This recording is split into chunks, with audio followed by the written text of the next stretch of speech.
So hi guys, welcome to the video. तो आज के हमारे वीडियो में हम यूपीएल के ऊपर बात करेंगे, जो कि वैसे तो एक स्पेशलिटी केमिकल कंपनी है, पर स्पेसिफिकली ये एग्रोकेमिकल स्पेस में वर्क करती है। अब इस कंपनी को हम लोग सिलेक्ट इसीलिए किया है कि भले ही ये कंपनी आज के टाइम वर्ल्ड की थर्ड लार्जेस्ट एग्रोकेमिकल प्रोड्यूसर है, बट स्टिल जैसा कि हमें पता है कि चाइना की हैवी डंपिंग की वजह से पिछले 2 सालों में इंडिया की केमिकल कंपनीज ने काफ़ी ज़्यादा सफ़र किया है। और उन्हीं में ये एक कंपनी भी आती है, जहां पर इस कंपनी का स्टॉक प्राइस जून 2021 के बाद से लगातार करेक्ट हुआ है। एंड आज के टाइम ये कंपनी अपने ऑल टाइम हाई से 40% डाउन है। बट पिछले कुछ टाइम में मार्केट में कई सारे एनालिस्ट का ये मानना है कि अब फाइनली कंपनी का जो स्टॉक है वो अपना बॉटम फॉर्म कर चुका है। और उनका ये कहना भी सेंस बनाता है, बिकॉज पिछले कुछ टाइम में सबसे पहली प्रॉब्लम जो सारी केमिकल सेक्टर को फेस करनी पड़ी थी, जो थी चाइना की हैवी डंपिंग, वो सारी डंपिंग की सिचुएशन अब इंटरनेशनल मार्केट में नॉर्मलाइज होती हुई देखने को मिल रही है। सेकंड, रिसेंटली इस कंपनी के स्टॉक में जो इनके प्रमोटर्स हैं, उन्होंने अपनी शेयर होल्डिंग को लगभग 2% से बढ़ाया है, जो कि अगेन एक पॉजिटिव साइन डिनोट करता है कंपनी के इसमें। और थर्ड, रिसेंट जो कंपनी का क्वार्टर 3 का रिजल्ट आया था, उसमें भी जो कंपनी के प्रमोटर्स हैं, उन्होंने ये बोला था कि आने वाले क्वार्टर 2 फाइनेंशियल ईयर 2025 के, इससे कंपनी का जो पूरा ही सिचुएशन है वो सेल्स और प्रॉफिट वगैरह में नॉर्मलाइज हमें होते हुए देखने को मिलेगा। तो आज के हमारे वीडियो में हम यही जानने की कोशिश करेंगे कि क्या एक्चुअल में कंपनी का स्टॉक प्राइस अपना एक बॉटम फॉर्म कर चुका है, और क्या राइट नाउ हमें एक अंडर वैल्यूड प्राइस में मिल रहा है, और क्या यहाँ से आगे कंपनी के स्टॉक प्राइस में हमें एक अच्छा अपमूव देखने को मिल सकता है या नहीं। पर वीडियो स्टार्ट करने से पहले मेरी आपसे 2 रिक्वेस्ट हैं। सबसे पहली तो ये कि जितना भी डेटा और फैक्ट मैं आपको शेयर करूंगा, ये मेरी अपनी खुद की एनालिसिस होगी, पर ये आपको किसी भी तरह से इन्फ्लुएंस करने के लिए नहीं है कि आप इस कंपनी में स्टॉक प्राइस में जाइए और अपनी इन्वेस्टमेंट को करिए। प्लीज कोई भी इन्वेस्टमेंट डिसीजन करने से पहले अपना खुद का रिसर्च जरूर कर लीजिए। और सेकंड, अगर आपको ये पूरी एनालिसिस पसंद आए तो प्लीज वीडियो को अपना 10 सेकंड देके लाइक और चैनल को सब्सक्राइब जरूर कर दीजिएगा। तो सबसे पहले मैं आपको कंपनी और इसके बिजनेस के बारे में ब्रीफ में समझा देता हूँ। तो आज के टाइम ये कंपनी इंडिया की नंबर 1 स्पेशलिटी केमिकल कंपनी है। और बात करें एग्रोकेमिकल स्पेस में, तो ये वर्ल्ड में थर्ड लार्जेस्ट कंपनी है, जिनको इस पूरे ही एग्रोकेमिकल स्पेस में more than 50 years of experience है। अब इस कंपनी का जो बिजनेस है वो इंडिया के साथ साथ Latin America, Australia, north America और यूरोप जैसी कंट्रीज में भी स्प्रेड है, यानी इनके बिजनेस का अच्छा खासा डाइवर्सिफिकेशन है। और इनके बिजनेस में ये कई सारे प्रोडक्ट्स पर काम करते हैं, जिसमें से इनका जो हर्बिसाइड्स का बिजनेस है वो इनके 34% कंट्रीब्यूट करता है टोटल बिजनेस का। फंगीसाइड्स का जो बिजनेस है वो इनका 25% कंट्रीब्यूट करता है। इंसेक्टिसाइड 16% कंट्रीब्यूट करता है। सीड्स 5% कंट्रीब्यूट करते हैं। और बाकी जो अदर केमिकल्स हैं वो 20% कंट्रीब्यूट करते हैं। अब अगर आप कंपनी का बिजनेस मॉडल देखोगे तो उसमें एक खास बात यह है कि अपने एक्टिव इंग्रेडिएंट्स की मैन्युफैक्चरिंग से लेके उनकी R&D, फॉर्मुलेशन, यहाँ तक कि जो सप्लाई से लेके पूरी ही जो वैल्यू चेन है वो खुद ही मैनेज करते हैं। जहाँ पर अगर आप इनकी पूरी वैल्यू चेन देखोगे तो सबसे पहले इनको जो एक्टिव इंग्रेडिएंट्स मैन्युफैक्चर करके देती है वो एक USCL ऑर्गेनाइजेशन है, जो इनकी एक 100% सब्सिडी है। फर्दर ये एक्टिव इंग्रेडिएंट्स है ये यूपीएल के पास आते हैं, जहाँ पर इनको R&D और फॉर्मुलेट वगैरह करते हैं। और फिर फर्दर फॉर्मुलेशन जो डेवलप होते हैं उनको ये 2 कंपनीज में एक्सपोर्ट करते हैं, जहाँ पर सबसे पहली कंपनी आती है यूपीएल कॉर्पोरेशन लिमिटेड, जो इनकी एक 77% सब्सिडी है, जो इनकी इन सारी फॉर्मुलेशंस को ग्लोबली एक्सपोर्ट करती है। और सेकेंडली ये इन्हीं फॉर्मुलेशंस को अपने डोमेस्टिक सेल्स के लिए यूपीएल सैस में भेजते हैं, जो कि इनके जो पूरे इंडिया के डिस्ट्रीब्यूटर्स है उधर अपने पूरे फॉर्मुलेशंस को सेंड करती है। तो यहाँ पर हमने देखा कि कंपनी का बिजनेस भी काफी ज्यादा स्ट्रॉन्ग है, प्लस कंपनी के स्टॉक प्राइस में भी हमें काफी बड़े लेवल पे एक करेक्शन देखने को मिल चुका है। इन दोनों ही चीजों का कॉम्बिनेशन काफी सारे लोगों को एक परफेक्ट रेसिपी नजर आ रही है फॉर अ गुड इन्वेस्टमेंट। पर यहाँ पर मेरा आपसे सिंपल सा क्वेश्चन है कि क्या एक्चुअली में इन दोनों ही चीजों का होना काफी है, और ये चीजें क्या हमें श्योरिटी देती है कि आगे कंपनी का स्टॉक प्राइस एक अच्छा परफॉर्मेंस दे। इसके लिए सबसे पहले जो रिसेंट बड़े लेवल पे हमें कंपनी केस में करेक्शन देखने को मिला, इसके सारे ही रीजंस को आपको समझना पड़ेगा। तो सबसे पहले 2 रीजंस तो बिल्कुल ऑब्वियस रीजन है, जो कि आपको बाकी सारी कंपनी के केस में भी देखने को मिले, जिसमें सबसे पहला रीजन तो हमारा चाइना आ जाता है, जहां पर चाइना के केमिकल्स की हैवी डंपिंग की वजह से इंटरनेशनल मार्केट में केमिकल्स के प्राइसेस काफी तेजी से फॉल हुए, जिस वजह से इंडियन केमिकल कंपनी से सफर किया, जिनमें से यूपीएल भी एक कंपनी थी। और सेकेंडली, कोविड के टाइम पे सप्लाई चेन डिसरप्शन के चलते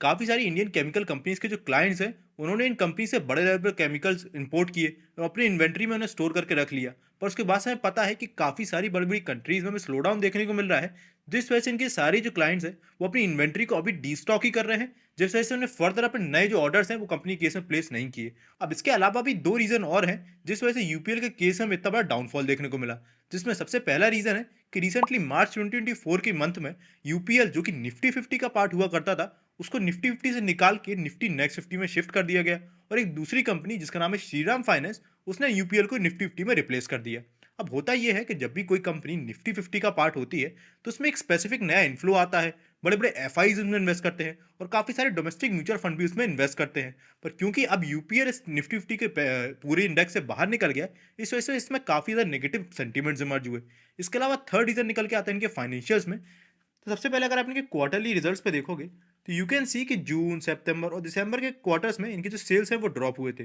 बट हैरानी की बात ये नहीं है, बिकॉज इस क्वार्टर्स में इनके सेल ड्रॉप होंगे ये तो मार्केट को एक्सपेक्टेड था। बट वहीं पर अगर आप इनके ऑपरेटिंग प्रॉफिट मार्जिन पर नजर डालो तो ये जो फॉल हुए थे ऑपरेटिंग प्रॉफिट मार्जिन, ये 16 या 14% तक तो ठीक थे। पर फर्दर सितंबर और दिसंबर के मंथ में आते आते इनकी जो ऑपरेटिंग प्रॉफिट मार्जिन है वो आज के टाइम 1% के बचे हैं। जिससे इनकी अगर आप नेट प्रॉफिट पर नजर डालो तो ये नेट प्रॉफिट सितंबर और दिसंबर के क्वार्टर में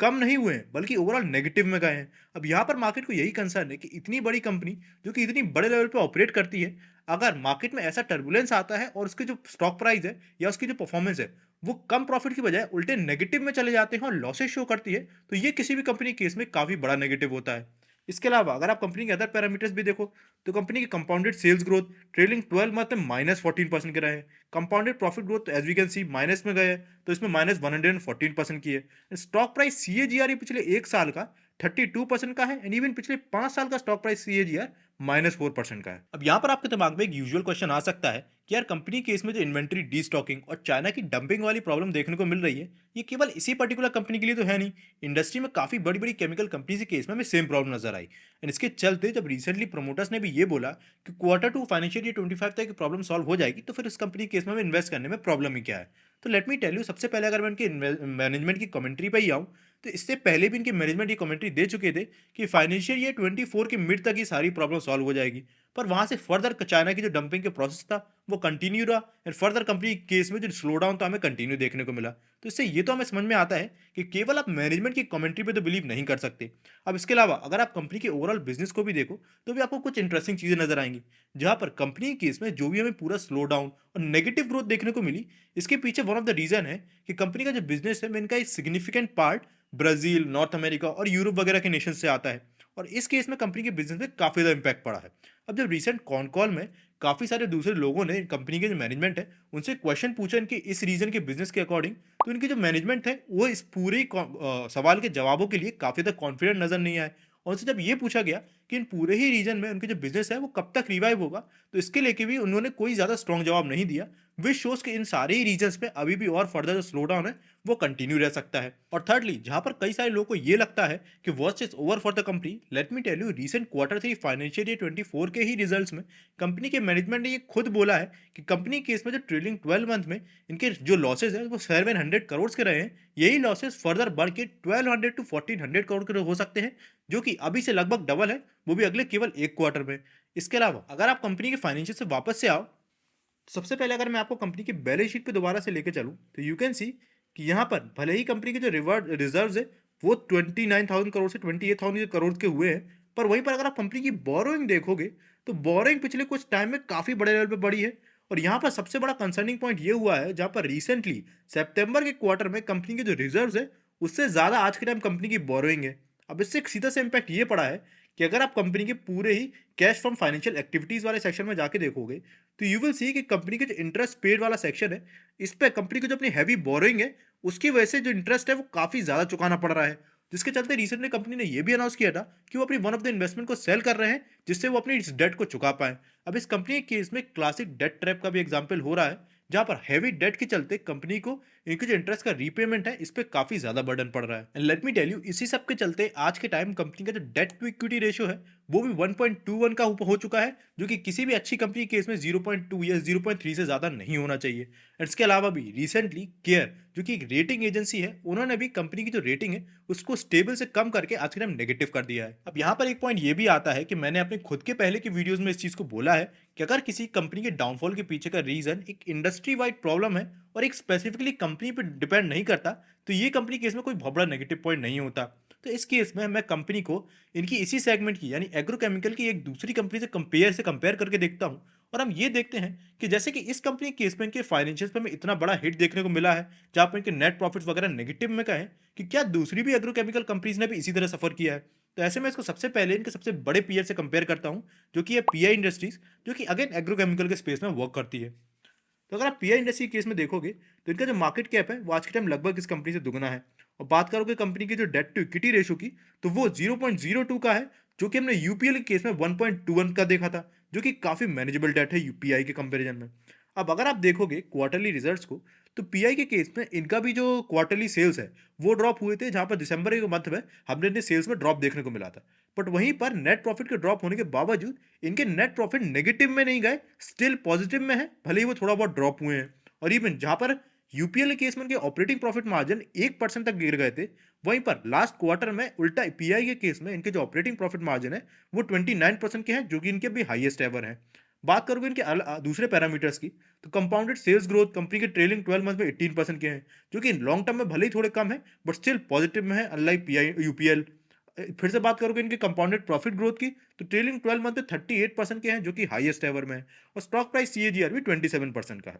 अब इनका इंटरेस्टिंगली अगर आप बैलेंस शीट पर नजर डालो, तो जहां पर यूपीएल के केस में इनकी बोरिंग इतनी ज्यादा हो गई थी कि उनकी रिजर्व से काफी ज्यादा बढ़ गई थी, वहीं पर बैलेंस शीट अगर आप इस कंपनी की देखोगे, तो इनके रिजर्व्स आज के टाइम 7,967 करोड़ के हैं। वहीं पर उसके सामने की जो बोरिंग है वो नेग्लिजिबल है। इसी वजह से इनका जो इंटरेस्ट पेमेंट है, जो कि आपको कैश फ्रॉम फाइनेंशियल एक्टिविटीज में देखने को मिल रहा है, वो भी काफी कम है। और एक और इंपॉर्टेंट पॉइंट ये है कि जहां पर अगर आप यूपीएल के केस में उनकी बैलेंस शीट देखोगे, तो वहां पर उनकी CWIP में वो काफी ज्यादा स्पेंडिंग कर रहे हैं, thousands of crore on their expansion. अब ये पॉजिटिव चीज समझ में आ सकती है, पर वहीं पर आप ये सोचिए कि पीआई इंडस्ट्री केस में ये अपने CWIP में केवल 237 करोड़ से रिसेंट क्वार्टर में क्यों खर्च कर रहे हैं? इट्स बिकॉज इन्हें भी पता है कि आगे ग्रोथ होगी, बट स्टिल अपनी डेट को मैनेज करते हुए काफी स्टेबल तरीके से ग्रो कर रहे हैं। वहीं पर यूपीएल काफी ज्यादा डेट का यूज कर रहा है अपने एक्सपेंशन के लिए, जहां पर अगर यूपीएल के केस में सारी चीजें एक्सपेक्टेड जैसे उन्होंने किया है वैसे नहीं गई, तो उनके केस में काफी बड़ा डेट ट्रैप में वो फंस सकते हैं। अब बिफोर मैं आपको यूपीएल के टेक्निकल चार्ट्स पे लेके चलूं, मैं आपको बताना चाहूंगा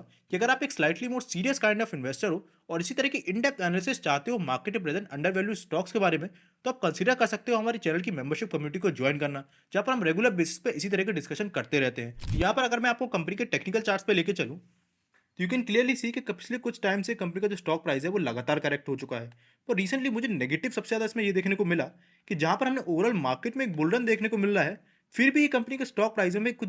खासा रिकवरी देखने को नहीं मिली, एंड स्टिल ये कंपनी का स्टॉक प्राइस अपने काफ़ी बड़े रेजिस्टेंस के नीचे है। और यहाँ पर एक और नेगेटिव पॉइंट ये भी है कि करंट में कंपनी जिस स्टॉक प्राइस के लिए ट्रेड कर रही है, वो सेम प्राइस कंपनी का आज से 2017 में था। यानी पिछले 6 से 7 सालों से कंपनी के स्टॉक प्राइस ने ऐसा कोई भी रिटर्न नहीं दिया है, जो कि मेरे अकॉर्डिंग कंपनी केस में काफ़ी नेगेटिव पॉइंट है। अब देखिए, ये सारी चीज़ों के चलते मुझे तो ऐसा लगता है कि पर्सनली मैं इसमें इन्वेस्ट करने का नहीं सोचूंगा, बट ये मेरा पर्सनल ओपिनियन हो सकता है और मैं बिल्कुल गलत भी हो सकता हूँ, तो प्लीज़ केवल इस बेस पे कोई भी डिसीजन मत लीजिएगा। पर इसके अलावा अगर आप पीआई इंडस्ट्रीज का चार्ट देखोगे,